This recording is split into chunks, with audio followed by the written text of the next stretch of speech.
This week on Forever Spinning, we take a look at the fourth studio album from modern psych rock legends My Morning Jacket as we dive into Z.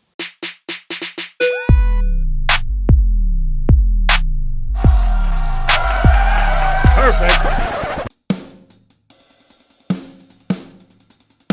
Following the release of their third record, It Still Moves, the band saw the departure of guitarist Johnny Quaid and keyboardist Danny Cash. As their resignation from the band did come midway through their tour in support of It Still Moves, they were quickly replaced by guitarist Carl Brommel and keyboardist Bo Coster. After the tour, the band got back together and decided to write some new music. The remaining members of the band did say there was an awkward period after the additions of Brommel and Coster. Instead of letting the awkwardness get the best of them, they decided to utilize this uneasiness for their benefit. The band wanted to take themselves out of their comfort zone and push themselves both as people and as musicians. They certainly completed this task in many different ways. For starters, they hired a professional producer for Z, marking it the first time that the band had done so. They hired producer John Leckie, whose work ranges from getting credits as tape operator on Dark Side of the Moon and All Things Must Pass, as well as being the head producer on the Stone Roses LP and Radiohead's The Bends. Needless to say, My Morning Jacket were in good hands. They also ditched the recording studio in their hometown of Louisville, Kentucky, and opted to actually record the entire album in a mansion in the Catskill Mountains. This isolated locale helped the band achieve new sounds in their music, as they sounded much more distant and relaxing. If their true intentions were to break out of their comfort zone, they definitely succeeded. Instead of their typically long-winded songs off of previous albums like At Dawn and It Still Moves, Z opts to be much more to the point and more concise. They're also one of the last groups to exist in a pre-internet era, making Z one of the last true genre-defying and bending records before the internet would come in and encourage everyone to ditch these genre guidelines. I guess locking yourself in a mansion in the middle of nowhere has its perks. Just ask Justin Vernon of Bon Iver. After tracking 13 songs, the band shaved it down to 10 and they were ready to package Z. And on October 4th, 2005, Z was released on ATO Records to a resounding applause.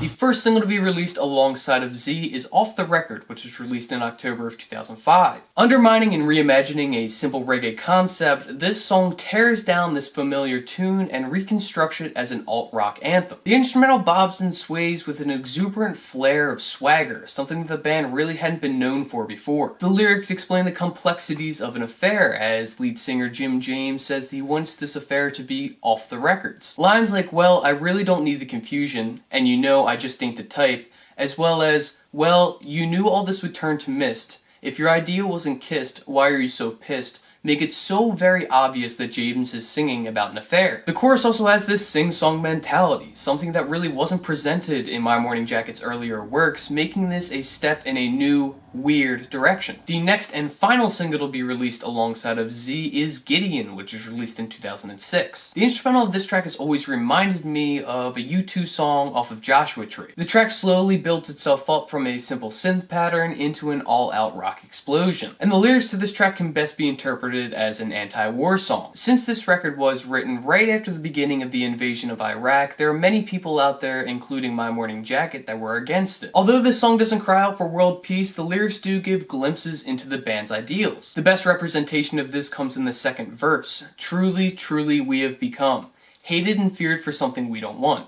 Listen, listen, most of us believe that this is wrong." The name of the song also lends itself into this anti-war, anti-organized religion themes, as Gideon are those people that put the Bibles in the hotel rooms that nobody reads. My Morning Jacket are no Public Enemy or Rage Against the Machine, but they definitely made a conscious effort when making this song. While Off the Record and Gideon are technically the only two singles to be released alongside of Z, I would like to take some time to talk about the album's opening track, Wordless Chorus. This song is the perfect crossover of the old and the new for My Morning Jacket. The heavy emphasis on reverb is a callback to their previous albums, while the rest of the song relies on its inherent weirdness. Jim James even said, quote, "I'm obsessed with making things sound weird." Well, he definitely succeeded in doing so on Wordless Chorus, a song that, just as the title suggests, does not have any words in the chorus. The lyrics themselves are fairly pretentious, but also real and introspective, diving into the existential crisis that we all have about not being able to distinguish ourselves from the other billions and billions of people on this planet. To me, the lines like, "Tell me, spirit, what has not been done? I'll rush out and do it.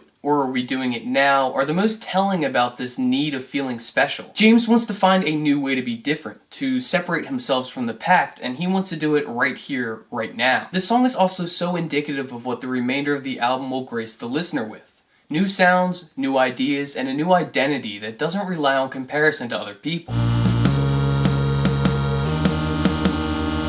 I'll be completely honest, I've never really been a fan of this record or My Morning Jacket in general. It's just not the type of music that I find myself listening to very often. Although trying to decide on what album I wanted to do this week, I somehow stumbled upon Z. After re-listening to it, I realized that I would be doing myself a disservice by not diving in and doing some more research on this record. I'm not saying that this record is the greatest of all time, nor am I even saying that I love this record. But after re-listening and doing some more research on it, it has definitely changed my opinion on Z. It's an album shrouded in mystery and experimentation. For so many bands similar to My Morning Jacket, I can't get into them because their music never really makes me think. Now, that's not necessarily a requirement for me when I'm listening to music, but it definitely does help for me wanting to go back and re-listen to an album over and over and over again. Z has finally scratched that itch for me though, as it did make me think about the song's composition and the way that it was all created. Not to mention the story about how this album was more or less a make or break deal for the band, as they almost didn't see themselves moving forward. And on top of that, they decided,